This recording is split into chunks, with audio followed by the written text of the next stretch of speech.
इस वीडियो में हम चर्चा करेंगे वाटिका कार्यपुस्तिका कक्षा 5 पाठ 16 विजय पथ के वर्कशीट पर। चलिए शुरू करते हैं।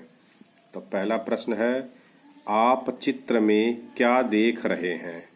तो ये चित्र बना हुआ है, इसमें क्या क्या दिख रहा है ये बताना है। तो जैसे यहाँ खरगोश सोया है, कछुआ जा रहा है, चिड़िया उड़ रही है, ये एक पेड़ है, पेड़ में यहाँ एक घोंसला बना हुआ है, ये पीछे सुंदर प्राकृतिक दृश्य दिख रहा है, चिड़िया उड़ रही हैं, तो ये सब इसमें दिखाई दे रहा है। अब इसको यहाँ लिखना है, जो जो आपने देखा तो इसमें लिख देंगे। चित्र में हमें एक खरगोश, कछुआ, एक बड़ा वृक्ष, घोंसला और सुंदर प्राकृतिक दृश्य दिखाई दे रहा है। इस तरह से लिख देंगे।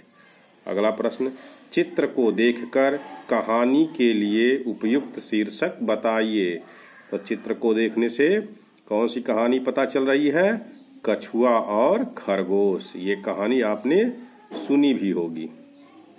अगला प्रश्न, कहानी में आप कछुआ या खरगोश किसकी भूमिका निभाना पसंद करेंगे और क्यों? अगर आपसे कहा जाए तो आप किसकी भूमिका निभाएंगे? तो इसमें इसका उत्तर है कछुआ, क्योंकि इसके धैर्य और परिश्रम ने प्रतियोगिता जीत ली। यानी उसके परिश्रम और धैर्य के कारण ही वह प्रतियोगिता जीत पाया। अगला प्रश्न, नीचे दिए गए वाक्यों को शुद्ध कीजिए। ये वाक्यों को शुद्ध करना है। ये वाक्य सही से नहीं दिए गए हैं, इनको सही करके लिखना है। जैसे गहरी थी कछुआ में खरगोश और मित्रता, तो इसको सही करेंगे, खरगोश और कछुआ में गहरी मित्रता थी। अगला है, रहते थे दोनों साथ खेलते साथ और, तो इसको सही करेंगे, दोनों साथ साथ रहते और खेलते थे। अगला है, प्रारंभ गिलहरी सीटी दौड़ बजाकर की ने, तो इसको सही करेंगे, गिलहरी ने सीटी बजाकर दौड़ प्रारंभ की। अगला है, छाया बैठ खरगोश में पेड़ गया की, इसको सही करेंगे, खरगोश पेड़ की छाया में बैठ गया। अगला है, जानवर तमाम पहना कछुए हैं को रहे मालाएं, तो इसको सही करेंगे, कछुए को तमाम जानवर मालाएं पहना रहे हैं। इस तरह से इसको सही कर लेंगे। अगला प्रश्न है, निम्नलिखित भिन्नार्थक शब्दों से वाक्य निर्माण कीजिए। यहाँ शब्द दिया गया, जैसे तेज यहाँ भी है, तेज यहाँ भी है, लेकिन दोनों का अर्थ अलग अलग है। इसका होशियार, इसका धारदार, तो दोनों का अलग अलग तरह से वाक्य प्रयोग करना है। देखिए, तेज जिसका अर्थ है होशियार, मोहित पढ़ाई में बहुत तेज है। इसी तरह से तेज धारदार, तो मेरा चाकू बहुत तेज है।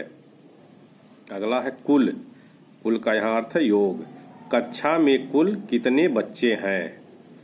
और फिर दूसरा कुल है, इसका अर्थ है खानदान, रमेश का जन्म रईस कुल में हुआ था।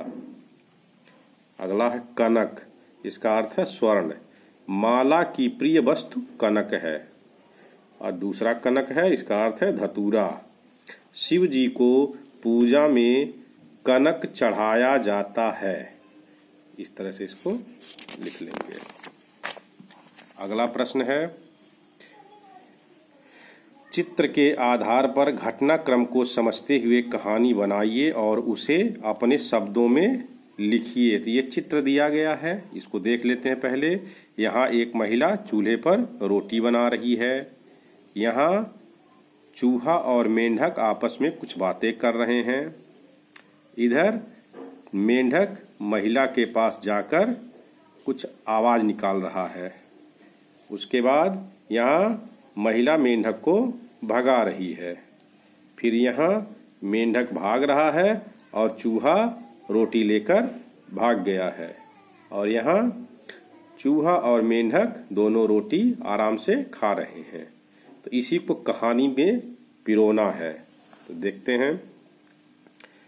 एक औरत चूल्हे पर रोटियां बना रही थी। चूहा और मेंढक दूर बैठकर रोटी चुराने के बारे में बात कर रहे थे। तभी उनके मन में एक विचार आया। मेंढक औरत के पास जाकर बैठ गया और टर टर करने लगा। औरत मेंढक को मारने के लिए दौड़ी और मेंढक भागने लगा। औरत उसके पीछे दौड़ी। उधर मौका मिलते ही चूहा रोटी लेकर भाग गया। फिर चूहा और मेंढक दोनों ने मिलकर खूब मजे से रोटी खाई। इस तरह से आप कहानी का निर्माण कर सकते हैं।